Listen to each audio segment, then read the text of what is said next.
Shalom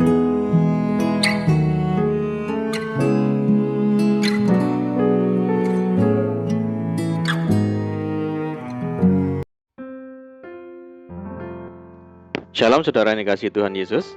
Dimanapun saudara berada, saya menyapa saudara yang ada di Indonesia, dari Sabang sampai Merauke, dari Miangas sampai Pulau Rote, dan saudara yang ada di Malaysia, di Kamboja, di Singapura, dan dimanapun berada.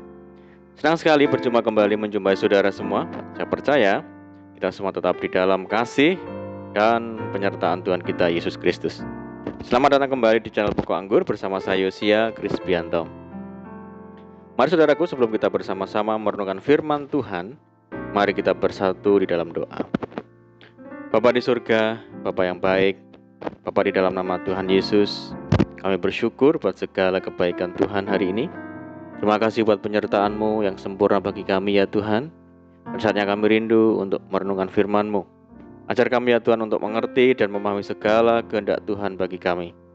Mari ya Tuhan buka rahasia firman-Mu saat ini dan terangi hati kami dengan firman Tuhan.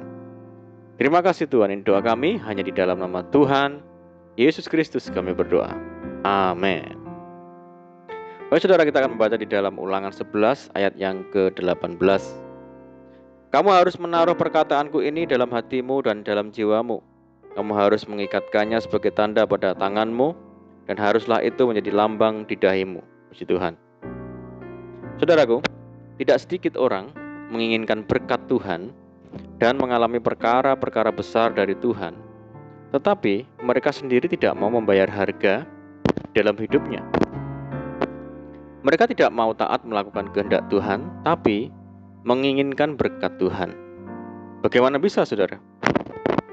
Perikop dalam pembacaan firman hari ini jelas menyatakan bahwa ketaatan mendatangkan berkat, ketidaktaatan mendatangkan kutuk. Di mana ada ketaatan, di situ ada berkat. Dan sebaliknya, tidak ada ketaatan, tidak ada berkat. Jadi, Tuhan menuntut ketaatan kita sebagai bukti bahwa kita percaya kepadanya dan mengasihi Dia. Tidak ada ketaatan tanpa ada bukti. Ketaatan kita kepada Tuhan inilah yang akan membawa kita kepada penggenapan janji Tuhan, yaitu berkat, mujizat, kemenangan, pemeliharaan, perlindungan, dan lain-lain. Ketaatan tanpa mengenal kompromi ditunjukkan oleh Sadrak, Mesak, dan Abednego yang memilih taat kepada Tuhan sekalipun nyawa menjadi taruhannya, daripada harus mengikuti perintah raja untuk menyembah patung. Tertulis, tidak ada gunanya kami memberi jawab kepada Tuanku dalam hal ini. Jika Allah kami yang kami puja sanggup melepaskan kami, maka Ia akan melepaskan kami dari perapian yang menyala-nyala itu dan dari dalam tanganmu ya Raja. Tetapi seandainya tidak, hendaklah Tuanku mengetahui ya Raja bahwa kami tidak akan memuja dewa Tuanku dan tidak akan menyembah patung emas yang Tuanku dirikan itu. Maka geramlah hati si Raja sehingga 3 pemuda itu dilemparkan ke dapur perapian yang menyala-nyala, yang dibuat 7 kali lebih panas dari biasanya. Tapi tepat pada waktunya Tuhan menyatakan kuasa dan mujizatnya atas mereka. Pemuda tersebut mengalami perlindungan dan pembelaan dari Tuhan secara ajaib. Saudaraku, ketaatan juga menghasilkan kekuatan yang besar dalam diri seseorang. Alkitab menggambarkan orang yang taat sebagai orang yang bijaksana dan mendirikan rumah di atas batu, tidak tergoyahkan sekalipun diterpa hujan dan angin. Saudaraku, menjadi seorang yang taat tidak semudah membalikkan telapak tangan. Bisa dikatakan berat karena setiap hari kita juga harus terus bergumul dengan kedagingan kita. Namun firman Tuhan tidak henti-hentinya menasihati. Hiduplah sebagai anak-anak yang taat, jangan turuti hawa nafsu yang menguasai kamu pada waktu kebodohanmu. Bila kita mengandalkan kekuatan sendiri, kita tidak akan mampu menjadi seorang yang taat, saudara. Karena itu Amsal menasihati, janganlah bersandar kepada pengertianmu sendiri. Akuilah Dia dalam segala lakumu, maka Ia akan meluruskan jalanmu. Tetapi ketika kita mau taat kepada Tuhan, kita akan melihat pengalaman-pengalaman yang luar biasa bersama dengan Tuhan. Seringkali kita tidak dapat melihat dan mengalami mujizat dari Tuhan oleh karena satu hal, yaitu kita tidak taat. Karena mujizat justru terjadi ketika kita hidup di dalam ketaatan.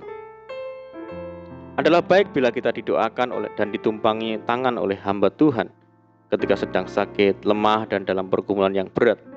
karena ada kuasa Tuhan yang bekerja melalui penumpangan tangan tersebut.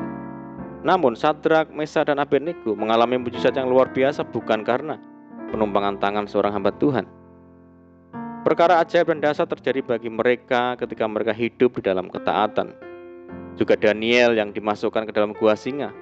Mereka adalah pribadi-pribadi yang taat. Selain menghasilkan mujizat yang luar biasa, ketaatan juga akan membuat seseorang memiliki kekuatan. Ia tidak akan mudah goyah, putus asa, atau frustasi ketika berada dalam penderitaan dan ujian yang berat, karena ia tahu kepada siapa ia berharap. Saudara, siapa yang tidak kenal Rasul Paulus? Meski didera ujian dan penderitaan yang berat karena memberitakan Injil, ia tetap berdiri tegak dan mampu bertahan. Ia berkata, "Jika Allah di pihak kita, siapakah yang akan melawan kita? Siapakah yang akan memisahkan kita dari kasih Kristus? Penindasan atau kesesakan atau penganiayaan, atau kelaparan atau ketelanjangan atau bahaya atau pedang. Tetapi dalam semuanya itu kita lebih daripada orang-orang yang menang oleh Dia yang telah mengasihi kita."